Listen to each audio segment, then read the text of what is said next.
হরিপদ, জি sir.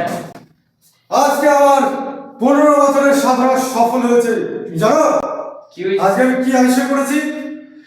গত 15 বছর থেকে আমি টাইম মেশিন আবিষ্কার করার জন্য এত সাধনা করে চলেছি। আজকে আমার সাধনা সম্পূর্ণ হয়েছে। আজকে আমি অতীত ভবিষ্যৎ সবকিছু নিজের হাতের মুঠোয় করে ফেলেছি।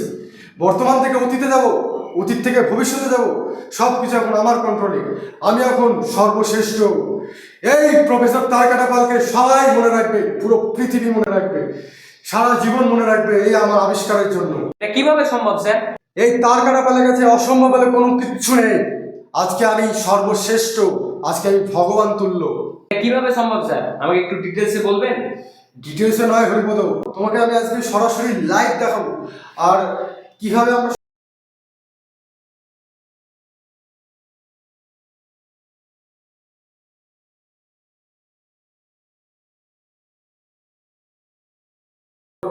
আর এটার মাধ্যমে সময়টাকে আমি সিলেক্ট করতে পারবো, কোন সময় যাব।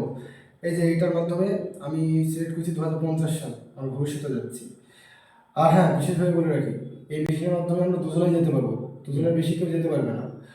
আর এই সময়চক্রে প্রবেশ করার পর 72 ঘন্টার মধ্যে আমাদেরকে ফিরে আসতে হবে, নাহলে কিন্তু সময়চক্রে আমাদেরকে আটকে পড়ে থাকতে হবে।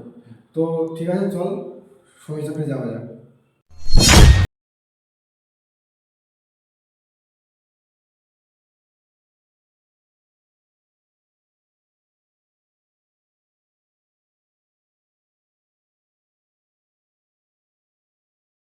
টিমের পক্ষ থেকে দ্য টাইম ট্রাভেল ভিডিওটা যে আপনারা দেখছেন, সেই টাইম ট্রাভেল ভিডিওতে যে তারকাটা পাল কীভাবে তার টাইম মেশিনের দ্বারা বর্তমান থেকে ভবিষ্যৎ, ভবিষ্যৎ থেকে অতীতে আগমন করবে, সেটা আপনারা দেখতে থাকুন।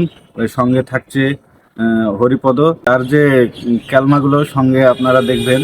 তো ভিডিওটা যদি অবশ্য ভালো লাগে, অবশ্যই একটু লাইক, কমেন্ট আর সাবস্ক্রাইব করতে অবশ্যই ভুলবেন না, কেননা ভিডিওটা আগামীতে পুরো ভিডিও আপনাদের সামনে নিয়ে আসছি দ্য টাইম ট্রাভেল। তো ততক্ষণ সঙ্গে থাকুন। ধন্যবাদ।